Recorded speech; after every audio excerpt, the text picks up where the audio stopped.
and that is the predator spyware attacks. I don't even know where to begin with this, Chris. I mean, guys, where do you want to start?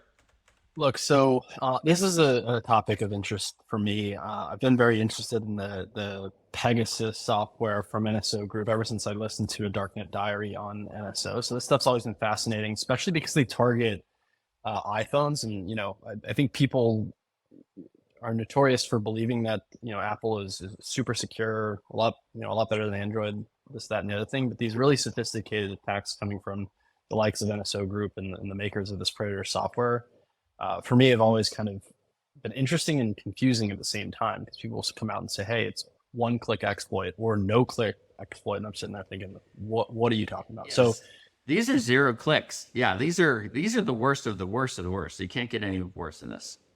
yeah, so just to set the table, there's a group called Intellexa Alliance, kind of a shadowy group of a couple companies, and there's a North Macedonian company named Cytrox. I don't know if that's exactly how to say it. Basically, Cytrox is the maker of the Predator software, and Intellexa is the one who then goes and turns around and sells it to governments, other shady characters, and whatnot. And ultimately, it's spyware. It's targeting politicians. It's targeting journalists. Very similar to the NSO Group and what we saw with Pegasus. But on Twitter, or now X, I guess, I want to just pull up this diagram because it has helped me kind of understand this notion of 0 click. I want to say thanks to John Scott Railton for putting this together, because I think it really zeroes in on things. In a nutshell, what's taking place here is that you need to compromise or work with the ISP, essentially. So you can see kind of at the top of this diagram, Telecom Egypt. And this 41 address is, what is that?